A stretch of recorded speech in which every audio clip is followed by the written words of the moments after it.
నిన్న మొన్న చూస్తున్నాం కొంతమంది మాటలు బీఆర్ఎస్ వాళ్ళు అంటున్నారు, అయ్యో ఇంత అన్యాయం ఉంటుందా, మేమేం ఇంటలేదు ఈ ప్రభుత్వం అని. 10 ఏళ్ళు మా కార్యకర్తల్ని కొట్టి సంపి కేసులు పెట్టి జైళ్ళలో పెట్టినప్పుడు కేసీఆర్ ఎక్కడ పోయింది రాజనీతి, ఎక్కడ పోయింది ప్రజాస్వామ్యం ఆనాడు? మేము నీలాక దొంగ దెబ్బ తీస్తలేం, నీలాక అక్రమ కేసులు పెడతలేం, బాజాబ్తా ప్రజల చేత ఎన్నికై ఇక్కడికి వచ్చినాం. 6 నెలలనే అంత అయిపోయినట్టు కేసీఆర్ ఏదేదో మాట్లాడుతుండు. ముందుంది ముసళ్ళ పండుగ అని చెప్పి నేను ఈ చెప్పదలుచుకున్నా. ఇవాళ ఆ ఎమ్మెల్యే పోయిండను, ఈ ఎమ్మెల్సీ మారిండను కేసీఆర్ సన్నాయి నొక్కులు నొక్కుతున్నాడు. మరి ఇన్నాళ్ళు ఎక్కడ పోయినావు నాయన? మా ఎమ్మెల్యేలను గుంజుకున్నప్పుడు మా కార్యకర్తలు కష్టపడి గెలిపించి అసెంబ్లీకి పంపిస్తే అక్కడి నుంచి అక్కడనే గద్దలాక దండకపోయినప్పుడు ఈ దుఃఖం కనిపించలేదా? ఇవాళ ఎందుకు వచ్చింది?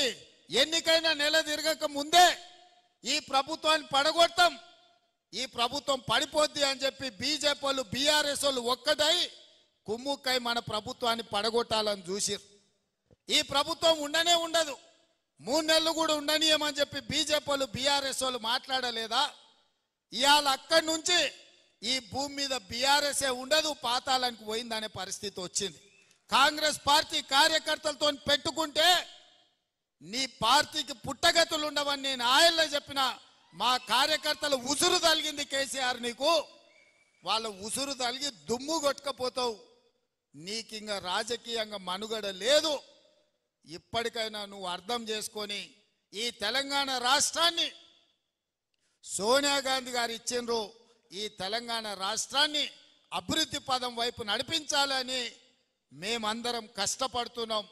ఇప్పటికైనా తెలంగాణ సమాజానికి క్షమాపణ చెప్పి అభివృద్ధి కోసం కష్టపడుతున్న కాంగ్రెస్కు అడ్డుపడకుండా చేతనైతే సహకరించు, చేత కాకపోతే ఆ ఫామ్ హౌస్లో పడుకొని ఏడువు తప్ప ఇంకా కాళ్ళ కట్టెబెట్టాలని తండ్రి కొడుకులు మామ అల్లుళ్ళు చూస్తున్నారు. పాతకాలం లాగా లేరు మా కార్యకర్తలు.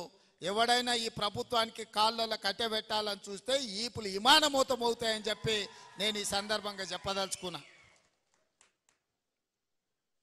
తన దాకా వస్తే కానీ తెలియదు అన్నట్టుగా ఇవాళ కేసీఆర్ దాకా వస్తే కానీ కేసీఆర్కు తెలుస్తలేదు. ఇవాళ ఢిల్లీకి పోయి 4 రోజుల నుంచి హరీష్ రావు కేటీఆర్ మోడీ చుట్టూతా పిల్లి తిరిగినట్టు తిరుగుతున్నారు.